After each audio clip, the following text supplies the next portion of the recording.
नमस्कार. VAJ academy या YouTube चॅनलवर आपलं सहर्ष स्वागत आहे. या व्हिडिओमध्ये आपण तलाठीची जाहिरात प्रसिद्ध झालेली आहे आणि साधारणपणे 1589 काहीतरी जागा आहेत तलाठीच्या आणि ही परीक्षा MPSC मार्फत घेतली जाणार आहे. इतिहासात पहिल्यांदाच तलाठीची परीक्षा MPSC मार्फत घेतली जात आहे.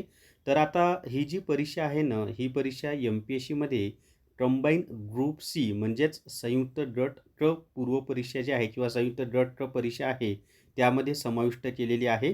मग आता तलाठीचा जो नवीन अभ्यासक्रम आहे MPSC पॅटर्ननुसार तो अभ्यासक्रम नेमका काय आहे, कोणकोणते विषय आहेत, परीक्षेचं स्वरूप कसं असणार आहे, परीक्षा ऑफलाईन होणार आहे का ऑनलाईन होणार आहे, निगेटिव्ह मार्किंग आहे का नाही, ती सगळी आणि सविस्तर माहिती आपण या एकाच व्हिडिओमध्ये पाहणार आहोत. म्हणजे तलाठी भरती सिलेबस आणि तलाठी एक्झाम पॅटर्न या दोन्हीची माहिती आपण पाहूयात आणि ही सगळी माहिती तलाठी भरती जी MPSC पॅटर्ननुसार होणार आहे त्यानुसारच पाहणार आहोत.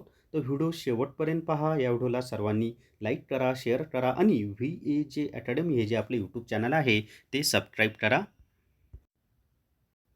जर तुम्हाला तलाठी भरतीसाठी आणि MPSC ग्रुप सीची जी इतर पदं आहेत, लिपिक, टॅक्स असिस्टंट या सगळ्या पदांसाठी कंबाईन पूर्व परीक्षा रेकॉर्डेड व्हिडिओ कोर्स घ्यायचा असेल तर प्ले स्टोअरवरून विठ्ठल जोशी ॲप डाउनलोड करा आणि कंबाईन पूर्व परीक्षा रेकॉर्डेड व्हिडिओ कोर्स विकत घ्या. याची फी 1000 आहे, पण पहिल्या 100 विद्यार्थ्यांसाठी याची फी फक्त 500 प्लस GST ठेवलेली आहे. तर पहिल्या 100 विद्यार्थ्यांमध्ये येऊन फक्त 500 मध्ये हा कोर्स विकत घ्या. तर पहिला प्रश्न आहे, ही जी परीक्षा आहे ही ऑनलाईन होणार आहे का ऑफलाईन होणार आहे? तर 2026मध्ये ही जी आपली महाराष्ट्र गट क म्हणजे संयुक्त गट क पूर्व परीक्षा जी होणार आहे ती ऑफलाईन असणार आहे आणि तलाठीची परीक्षा ही महाराष्ट्र गट क या परीक्षेमध्येच आहे, त्यामुळं तलाठीची परीक्षासुद्धा ऑफलाईनच होणार आहे. ऑफलाईन परीक्षा आहे 2026मध्ये. 2027पासून ऑनलाईन होणार आहे असं शासनानं किंवा MPSCनं सांगितलेलं आहे. पण 2026मध्ये तरी ही ऑफलाईन आहे. मग आता याच्यानं कसं आहे ते पहा आता. परीक्षेचे 2 टप्पे आहेत पहा. एक आहे पूर्व परीक्षा आणि दुसरी आहे मुख्य परीक्षा. आता 2026मध्ये जी पूर्व परीक्षा होणार आहे ती 25 ऑक्टोबर 2026 या तारखेला होणार आहे आणि मग पूर्व परीक्षेतून जे विद्यार्थी पात्र होतील त्यांची मुख्य परीक्षा असेल. पूर्व परीक्षेला एकच पेपर असणार आहे आणि त्यासाठी 100 गुण असणार आहेत. म्हणजे 100 प्रश्न 100 गुण. एक प्रश्न एका गुणासाठी असेल आणि मुख्य परीक्षा मात्र 400 गुणांची असेल. त्याच्यामध्ये 2 पेपर असतील. मग आता अ, त्याच्यामध्ये लक्षात ठेवा आता आपलं तलाठीचं जे आहे पूर्व परीक्षेचा जो अभ्यासक्रम आहे तो आपण आता पाहूयात. तर तलाठीच्या 2 परीक्षा होणार आहेत. ऑफलाईन परीक्षा आहे हे तुमच्या लक्षात आलेलं आहे. आता तलाठीसाठी निगेटिव्ह मार्किंग आहे का? तर येस, तलाठीसाठी निगेटिव्ह मार्किंग आहे आणि ती किती आहे माहीत आहे का? तर ते पण मी तुम्हाला सांगतो की निगेटिव्ह मार्किंग आहे आणि प्रत्येक चुकीच्या उत्तराकरिता 25% किंवा 104 एवढे गुण एकूण गुणामधून वजा किंवा कमी करण्यात येतील. म्हणजे सोपं सांगतो, 4 प्रश्न चुकले की एका प्रश्नाचे गुण तुमचे म्हणजे 1 गुण तुमचा मायनस होणार आहे. एवढं तुम्ही लक्षात ठेवा. आता हे लक्षात आलं निगेटिव्ह मार्किंग आहे आणि ती किती आहे? 25% किंवा 104 आहे. म्हणजे 4 प्रश्न चुकले की बरोबर एका प्रश्नाचे गुण म्हणजेच 1 गुण तुमचा काय होणार आहे? एकूण मिळालेल्या गुणामधून मायनस होणार आहे. क्लिअर झाले सर्वांचं? आता म्हणजे तुम्हाला सोपं सांगतो. समजा एका विद्यार्थ्याने 14 प्रश्न सोडवले. बरोबर आहे. पण त्यापैकी त्याचे 4 प्रश्न सुटले आणि 10 प्रश्न बरोबर आले. तर मुळात त्याला 10 गुण मिळालेत. पण जे वरचे 4 प्रश्न सुटले की नाही त्याचा 1 गुण मायनस होणार. मग त्याला गुण मिळाले किती? 10 मधून 1 गेला, राहिले 9. समजलंय निगेटिव्ह मार्किंग कशी असणार आहे ते? थोडक्यामध्ये मी तुम्हाला सांगितलेलं आहे आणि आपलं OMR आन्सर शीटवर तुम्हाला उत्तर असे गोल करायचे आहेत. आता अभ्यासक्रम काय असणार आहे तो पहा. डिटेल्समध्ये अभ्यासक्रम आपण पाहणार आहोत. परीक्षेचं स्वरूप तुम्हाला समजलेलं आहे. 60 मिनिटं म्हणजे 1 तास, 100 प्रश्न आणि 100 गुण म्हणजे 60 मिनिटामध्ये 100 प्रश्न सोडवायचे आहेत आणि हाच टास्क अवघड आहे की वेळ कमी आहे आणि प्रश्न जास्त सोडवायचे आहेत. आता अभ्यासक्रमाचा जर आपण विचार केला तर त्याच्यामध्ये इतिहास हा विषय आहे. मग इतिहासमध्ये आधुनिक भारताचा विशेषतः महाराष्ट्राचा इतिहास ठरायचा आहे. म्हणजे इतिहास वाचत असताना तुम्हाला आधुनिक भारताचा इतिहास ठरायचा आहे आणि महाराष्ट्राचा इतिहाससुद्धा ठरायचा आहे. दोन्हीवरही प्रश्न विचारले जातात. आता इथं जरी यांनी दिलेलं नसलं तरी समाज सुधारकांवर प्रश्न विचारले जातात. तर आधुनिक भारताचा इतिहास, महाराष्ट्राचा इतिहास आणि समाज सुधारक या सर्वांचा समावेश हा इतिहासमध्ये होतो. त्याच्यानंतरचा विषय आहे भूगोल. आता भूगोलमध्ये महाराष्ट्राच्या भूगोलाच्या विशेष अभ्यासासह म्हणजे महाराष्ट्राच्या भूगोलावर जास्त प्रश्न येतील कारण त्याचा विशेष अभ्यास दिलाय. त्यासोबतच पृथ्वी, जगातील विभाग, हवामान, अक्षांश, रेखांश, महाराष्ट्रातील जमिनीचे प्रकार, पर्जन्यमान, प्रमुख पिके, शहरे, नद्या, उद्योगधंदे इत्यादी. आता इथं भारताच्या भूगोलाचा कुठेही उल्लेख केलेला नाहीये. तरी मी तुम्हाला सांगतो महाराष्ट्राच्या भूगोलावर प्रश्न येतात, भारताच्या भूगोलावर प्रश्न विचारले जातात. त्याचबरोबर भौतिक भूगोलावर प्रश्न येतात आणि जगाच्या भूगोलावर सुद्धा प्रश्न येतात. म्हणजे भूगोल या विषयामध्ये चांगले डीपमध्ये पण प्रश्न विचारले जातात. त्याच्या पुढचा विषय आहे अर्थव्यवस्था. आता अर्थव्यवस्थेचा जर आपण विचार केला तर अर्थव्यवस्थेमध्ये त्यांनी 2 भाग केलेले आहेत. एक आहे भारतीय अर्थव्यवस्था आणि दुसरं आहे शासकीय अर्थव्यवस्था. मग आता भारतीय अर्थव्यवस्थेमध्ये काय विचारलं जाणार आहे तर राष्ट्रीय उत्पन्न, शेती, उद्योग, परकीय व्यापार, बँकिंग, लोकसंख्या, दारिद्र्य व बेरोजगारी, मुद्रा आणि राजकोषीय नीती यांचा समावेश भारतीय अर्थव्यवस्थेमध्ये होतो. आणि अर्थव्यवस्थेवर चालू घडामोडीचे जे अर्थव्यवस्थेचा भाग आहे ना त्याच्यावर सुद्धा प्रश्न असतात हे लक्षात ठेवा. त्याच्यानंतरचं आहे शासकीय अर्थव्यवस्था. याच्यामध्ये अर्थसंकल्प, लेखापरीक्षण इत्यादी. आणि मी व्हिडिओच्या शेवटी तुम्हाला या प्रत्येक घटकावर किती प्रश्न विचारले जातात ते सुद्धा सांगणार आहे, त्यामुळे व्हिडिओ शेवटपर्यंत पहा.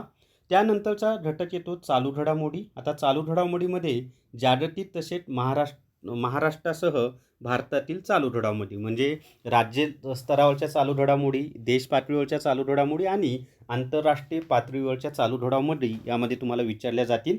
त्यानंतरचं आहे राज्यशास्त्र. पण याच्यामध्ये फक्त राज्यघटनाच येत नाही बरं का. तर राज्यशास्त्रामध्ये ते काय काय विचारतात ते सांगतो. राज्यघटनेवर प्रश्न विचारले जातात. स्थानिक स्वराज्य संस्था ज्या आहेत आपल्या, पंचायत राज आहे, नागरी स्थानिक स्वराज्य संस्था आहेत. तर म्हणजे सगळ्या स्थानिक स्वराज्य संस्थांवर प्रश्न विचारले जातात. म्हणजे पंचायत राज, राज्यघटना याच्यावर प्रश्न विचारले जातात. त्याच्या पुढचा विषय आहे सामान्य विज्ञान. आता विज्ञानमध्ये त्यांनी भौतिकशास्त्र, रसायनशास्त्र, त्यानंतर प्राणीशास्त्र, आरोग्यशास्त्र, वनस्पतीशास्त्र या सगळ्या घटकावर प्रश्न विचारले जातात. त्यानंतरचं आहे अंकगणित. आता अंकगणितामध्ये इथं त्यांनी फक्त बेरीज, वजाबाकी, गुणाकार, भागाकार, दशांश, अपूर्णांक, टक्केवारी एवढंच दिले, पण असं नाही आहे. याच्यामध्ये भूमितीवर सुद्धा प्रश्न विचारले जातात आणि गणिताचे बेसिक, मीडियम, ॲडव्हान्स सगळ्या प्रकरणावर सगळ्या स्वरूपाचे प्रश्न गणितामध्ये विचारले जातात. म्हणजे गणितामध्ये जे जे टॉपिक येतात, मसावी लसावी आहे, गुणोत्तर प्रमाण आहे, काळ व काम आहे, रेल्वेचं आहे, शेकडेवारी आहे, नफा तोटा आहे, सरळ व्याज, चक्रवाढ व्याज आहे, त्याच्यानंतर संख्यांचे प्रकार आहेत, या सगळ्या घटकावर प्रश्न आपल्याला विचारले जातात. सरासरी आहे. त्याच्यानंतरचा विषय येतो बुद्धिमत्ता चाचणी. तर बुद्धिमत्ता चाचणीमध्ये उमेदवार किती लवकर व अचूक विचार करू शकतो हे आजमावण्यासाठी प्रश्न. म्हणजे बुद्धिमत्ता चाचणीचे जेवढे टॉपिक आहेत ते सगळे टॉपिक आपल्याला करावे लागतात. संख्यामाला, अक्षरमाला, त्याच्यानंतर लयबद्ध अक्षरमाला, सांकेतिक भाषा, भाषिक प्रश्न, अभाषिक म्हणजे भाषिक कसोट्या, अभाषिक कसोट्या, दिशाज्ञान चाचणी, नातेसंबंध, कूट प्रश्न, त्याच्यानंतर तुमचं आकृत्यावर पण एखादा दुसरा प्रश्न असला तर असू शकतो. त्याच्या दिशाज्ञान चाचणी, नातेसंबंध, घड्याळ आहे, कालमापन आहे. म्हणजे बुद्धिमत्ता चाचणीचे जेवढे टॉपिक आहेत त्या सगळ्या टॉपिकवर प्रश्न आपल्याला विचारले जातात. वर्गीकरण आहे, त्याच्यावर सुद्धा प्रश्न विचारले जातात. वर्गीकरणावर प्रश्न विचारले जातात. समान संबंधावर प्रश्न विचारले जातात. तर हे सगळं म्हणजे बुद्धिमत्ता चाचणीमध्ये येणारे सगळे टॉपिक. आता प्रश्न आहे की कोणत्या विषयावर किती प्रश्न विचारले जातात. एक समजून घ्या की आपल्याला एकूण 8 विषय आहेत त्याच्यामध्ये आणि प्रश्न किती विचारले जाणार आहेत 100. तर याच्यामध्ये ते काय करतात माहिती आहे का, की प्रत्येक विषयाला कमीत कमी 10 प्रश्न विचारले जातात. म्हणजे मी तुम्हाला अगदी सोपं सांगतो, गणितावर 10 प्रश्न येतातच, बुद्धिमत्ता चाचणीवर 10 प्रश्न विचारले जातात.